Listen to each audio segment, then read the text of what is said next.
whispers that maybe they can turn into inaudible whispers because I am actually whispering. Not sure how the phone is picking up exactly. Like I kind of did a test, and if I do that's kind of inaudible whispers, you know. And then also, I love visual triggers like writing on your face. I love that, and then also like combs like this. It's I don't know. I find it so satisfying. So this would be good if you wanna watch a video, but it would also be good if you just wanted to listen to something that you might or might not care about. So let me start.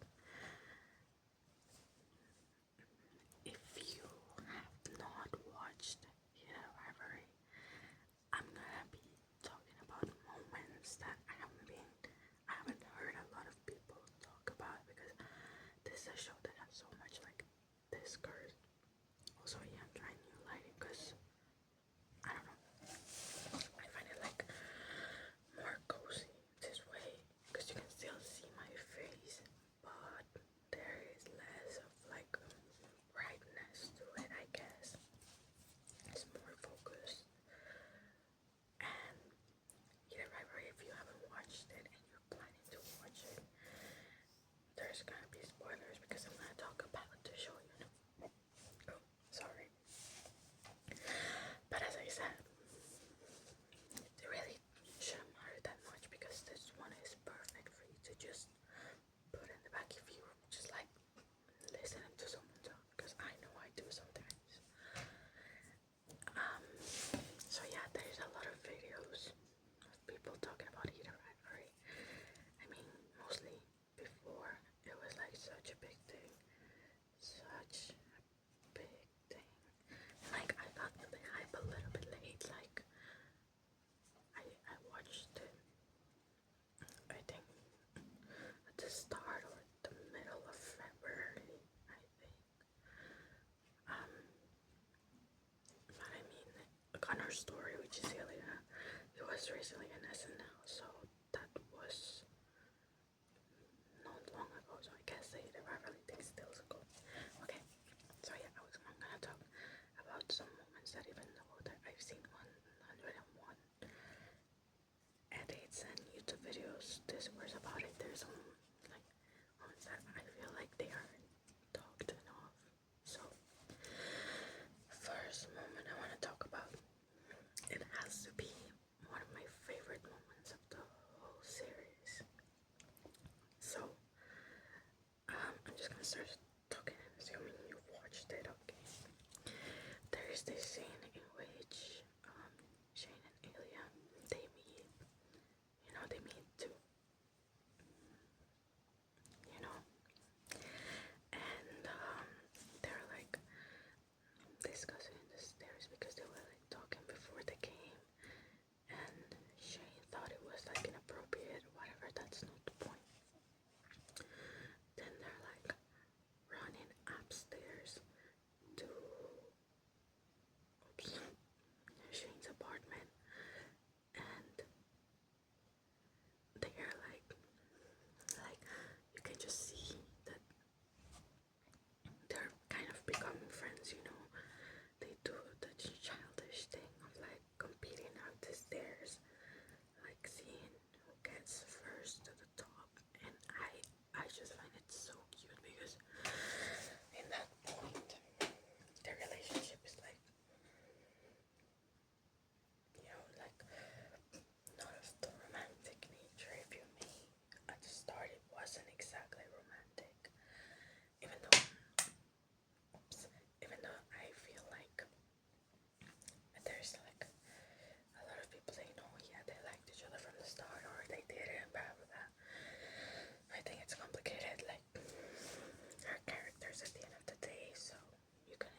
last year they were waiters. I feel like everyone in the world should have like a waiter job, mostly like in modern times, for you to end up being normal. Mostly if you become famous later on in life, but even if you don't, I don't know. They just seem like such grounded persons, and maybe I'm just parasocial. I mean, I am, but like in a normal way. I just think it's very cool, their stories, and I don't know. It's not like a. It is a hard word story. It is like a, but it's not put into like, well, I won because I worked harder than everyone else. They just like kind of know the position that they're in, and they are just like appreciating, taking it all in. Like these poor guys, it seems like they haven't slept in 1 million years, probably. It's not like they look like it. It's just like they're everywhere. So you can tell. Also, Hudson has been saying that in a lot of interviews. So why am I calling them? Okay, I'm calling them by their first names because you probably can tell my first language is not English, and so I make mistakes sometimes, and that's fine, because once again, personally, I do like when some ASMR have like some ASMR artists have some type of like accent. Sometimes it's satisfying. Oh, this sounds so good.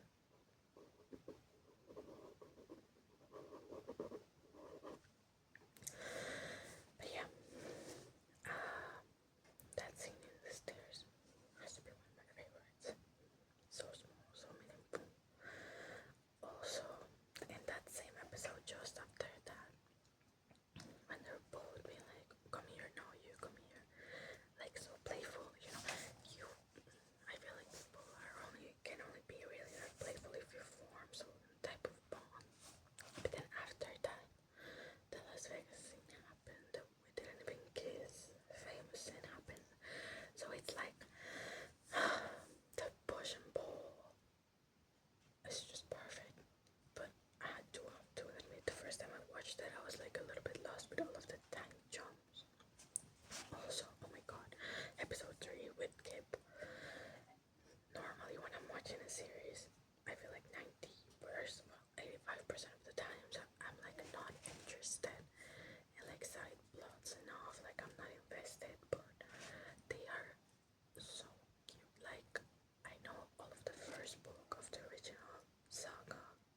It's about them, but like if you show me a series just about them, I would die like of happiness because I'm telling you, normally I don't like side plots, but this one was just so perfect, so sweet. Like you can empathize with both sides.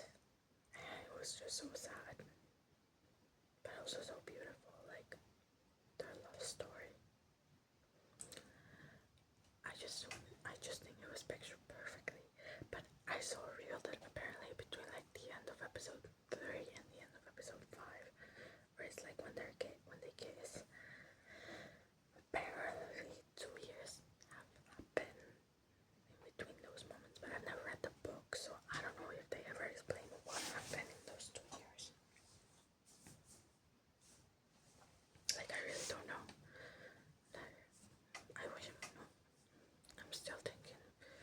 I am thinking of starting the books, but I'm in like a reader's block, and I know maybe that would help me. But then if I get too obsessed, I think I will accidentally spoil the second season. Well, I would if I read it, but then I also kind of like start from where he did rivalry. Like it's just such a good series. I also saw a take that, for example, this has such a good rewatchability because it calms your nervous system, because a lot of the bad things that are supposed to happen, they don't end up happening. For example, when Kip, wait, let me try to write Kip.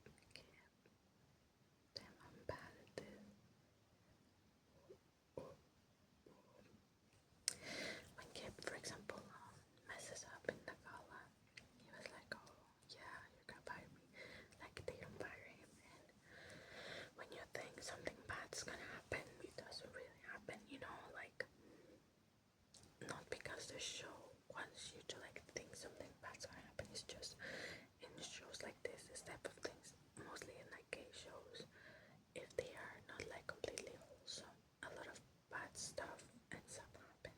So it's kind of like, it's calming to know that my kid messed up in the restaurant job. But just like put yourself together, figure yourself out, and then you can go back out. Like they didn't fire me. They never like. Okay, I get that Shane and Elliot can't find out, but it was only by his dad, and it wasn't a big deal. Actually, ended up being something good that his dad found out. So there was no drama regarding that. Like all of the drama was interpersonal. And once again, their story could be interpreted as tragic, but at the end of the day, I just think it's a romance story. I don't know. I just love it so much. It's so perfect, and I really wanna keep watching shows that like show this type of story, but honestly, there's none that have like really feel that over me.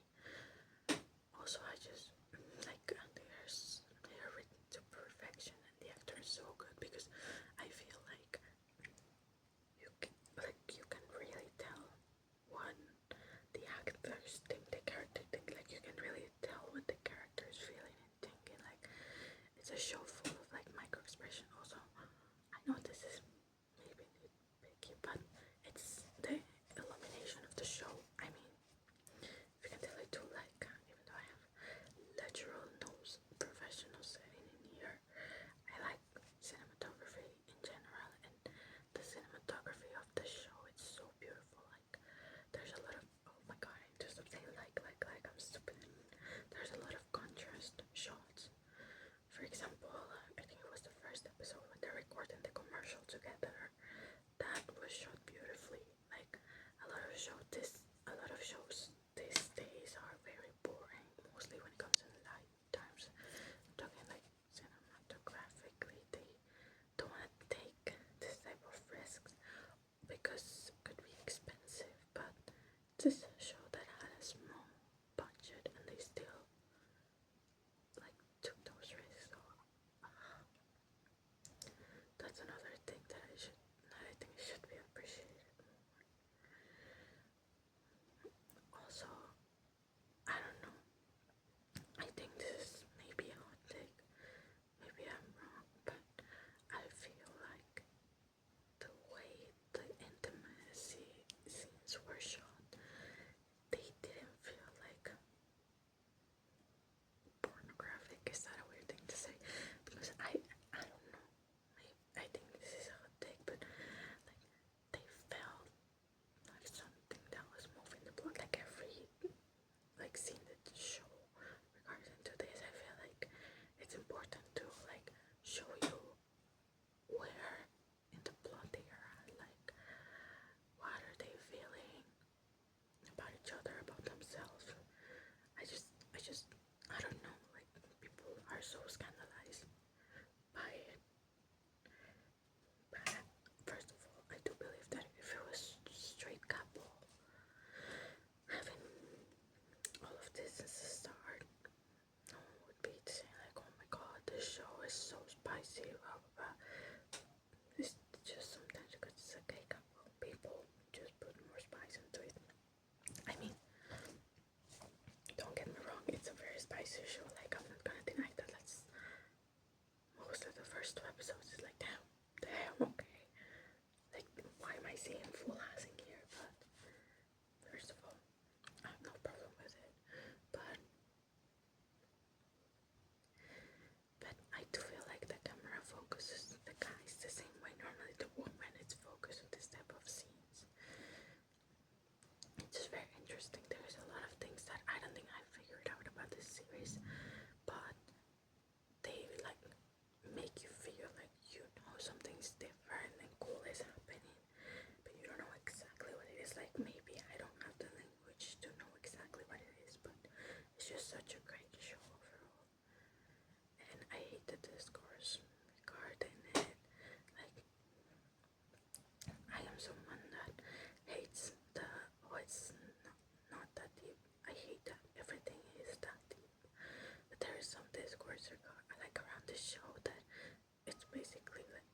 asking them to be perfect. Like they're nitpicky. They ask me to show this film since so long, and I just feel like when something gets very famous, people just hate to it. Like this is the show that if it wasn't that famous, everyone that watched it would have loved it. No, it's given like Tumblr, but like not in a bad way, in a good way, you know. But people just always find the way of on hating something mainstream. When I think the same people that are hating it because it's too mainstream, even though they wouldn't admit it to themselves, they would love it if it wasn't that mainstream. They would think like they would praise everything that everyone else is praising, but I feel so people would say like, oh no, no, I just don't like it because of my mama. But and you can have your opinions. Honestly, you can just not like the show. It's just a